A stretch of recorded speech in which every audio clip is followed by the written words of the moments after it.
आकाए नामदार रहबरो रहनुमा हजरत मोहम्मद मुस्तफ़ा अहमद मुजतबा सल्लल्लाहु अलैहि वसल्लम को दुनिया के जिस खित्ते से ठंडी हवा आई थी उसकी काट छांट से इस्लामी जमहूरिया पाकिस्तान कायम हुआ। दीन इस्लाम पाकिस्तान की बुनियाद था और जमहूर ने 1946 में वोट के जरिए इस बुनियाद पर एक ढांचा तामीर कर दिया। इस्लाम और जमहूरियत दोनों हवालों से आगाज के 4 साल कोई ऐसे बुरे नहीं थे, बल्कि अगर ये कहा जाए कि सन 1951 तक मुस्बत पेशरफ्त हुई तो मुबालगा नहीं होगा। इस कलील अरसे में कौमी असेंबली में जो आइन साज असेंबली भी थी उसने करारदादे मकासिद मंजूर की, जो एक बड़ी पेशरफ्त थी, और 31 उलमा ने 22 निकाती दस्तावेज पर दस्तखत करके उन अनासिर को दंदान शिकन जवाब भी दे दिया जो इस तरह का बेहंगम शोर मचा रहे थे कि पाकिस्तान में किसके मसलक का इस्लाम नाफिज होगा। फिर ये कि जमहूरी तर्ज हुकूमत के हवाले से लियाकत अली खान एक मुस्तहकम हुकूमत कायम करने में कामयाब दिखाई दे रहे थे। एक ऐसी नौजायदा रियासत जिसे तकसीम के बाद अपने जायज असासे भी अय्यार हिंदू से वसूल नहीं हो रहे थे, अच्छे मुतवाजन बजट भी मंजूर कराने में कामयाब हो रही थी। गैर मुल्की कर्जे नहीं थे, अपने वसाइल से मामलात चल रहे थे। लेकिन फिर न जाने किस बदबख्त की नज़र इस मुल्क की आसूदगी को निगल गई। अक्टूबर 1951 में लियाकत अली खान शहीद कर दिए गए। तब इस्लाम और जमहूरियत दोनों को रिवर्स गेयर लग गया। नजरियाती सतह पर आईनी पर्दे हायल करके हकीकी इस्लाम के नफाज का रास्ता यूं रोक दिया गया कि पाकिस्तान एक इस्लामी फलाही रियासत बनने की बजाय महज मुसलमानों का मुल्क बनकर रह जाए, जिसमें इस्लाम बहैसियत निज़ाम नहीं होगा बल्कि एक इस्लामी टच देकर आम मुसलमान को मुतमईन कर दिया जाए।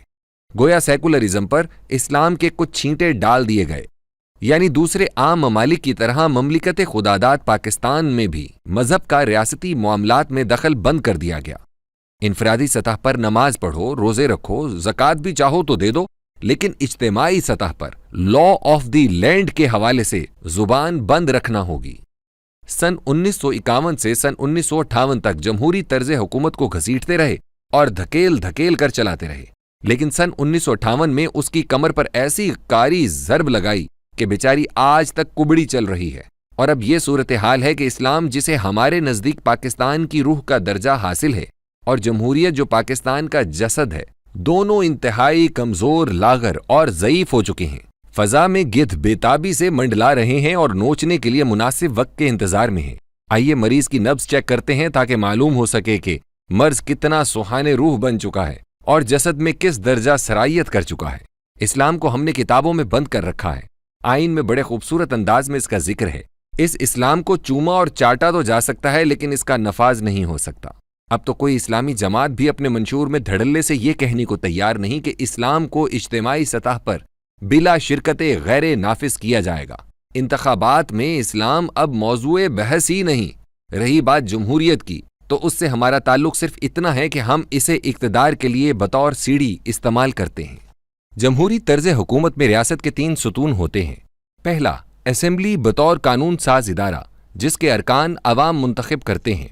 दूसरा, इंतजामिया जो असेंबली के बनाए हुए कवानीन की बुनियाद पर अपनी अथॉरिटी कायम करती है, जिसमें अव्वलीन फरीज़ा अवाम की खिदमत और उनकी बुनियादी ज़रूरियात की तकमील होती है। तमाम लॉ एनफोर्सिंग एजेंसीज और अस्करी इदारे उसके मातहत होते हैं। तीसरा सतून, अदलिया।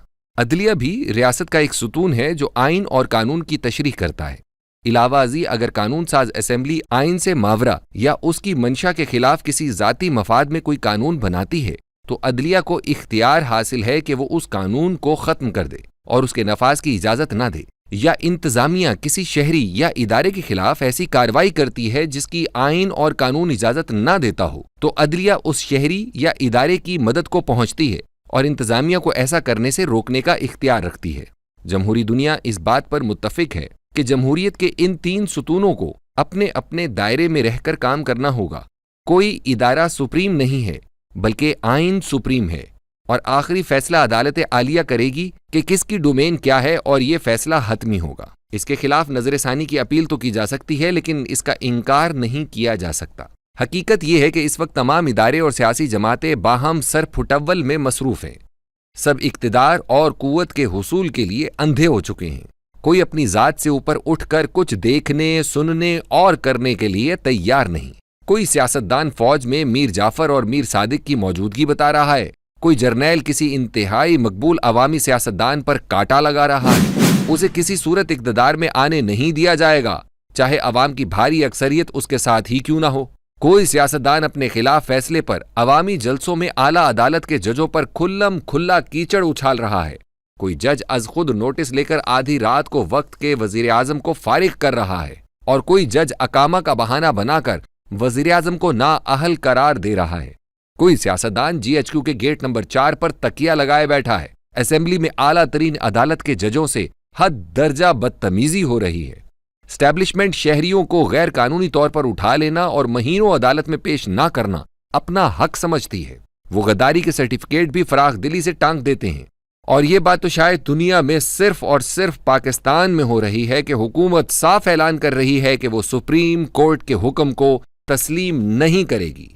اتنا ہنگامہ برپا ہے، اس قدر ادھم مچا ہوا ہے، اور طوفان ہی نہیں اٹھا ہوا بلکہ ایک سونامی ہے جو ملکی سلامتی کی دیواروں سے اس بری طرح ٹکرا رہا ہے کہ ہم اس کے سوا اور کیا کہہ سکتے ہیں کہ اللہ خیر کرے۔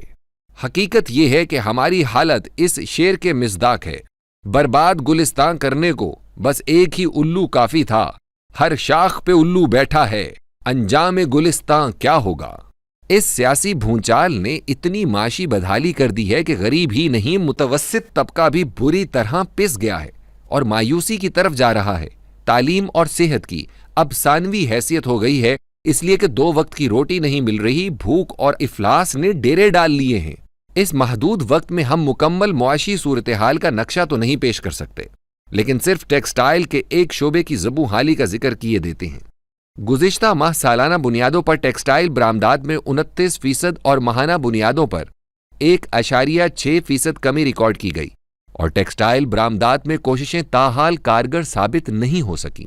رواں مالی سال کے پہلے 10 ماہ جولائی تا اپریل برآمدات میں 14.20% کمی ہوئی۔ ماہ اپریل میں ٹیکسٹائل برآمدات $1.24 رہیں، اور پورے سال میں جولائی تا اپریل $13.24 رہیں، جبکہ گزشتہ سال جولائی تا اپریل $15.97 رہی۔ گویا دن بدن ہم کنگال ہو رہے ہیں۔ آخر میں ہم حکومت کو یہ نکتہ سمجھانے کی کوشش کریں گے کہ آج آپ ایک غیر مقبول حکومت ہونے کے باوجود سپریم کورٹ کی حکم عدولی کرنا چاہتے ہیں۔ اسٹیبلشمنٹ بھی آپ کی پشت پر اتنے زوردار انداز میں نہیں ہے جیسی 1 سال پہلے تھی۔ کل کلاں اگر کوئی مقبول حکومت سپریم کورٹ کی حکم عدولی یہ کہہ کر کرے گی کہ ماضی میں ایسا ہو چکا ہے، تو اسے روکنا بڑا مشکل ہو جائے گا، اور اس گناہ کا بھار بھی آپ ہی پر پڑے گا۔ خدارا یہ ریت نہ ڈالیں۔ آج حکومت غیر مقبول ہے اور شکست کا امکان ہے، کل معاملہ برعکس ہو سکتا ہے، لہٰذا ملک کو کسی بڑے حادثے سے دوچار ہونے سے بچائیں، ملک کو بنانا ریپبلک یا پولیس اسٹیٹ بننے سے بچائیں، وگرنہ یہ تاریخ ہمیں کبھی معاف نہیں کرے گی۔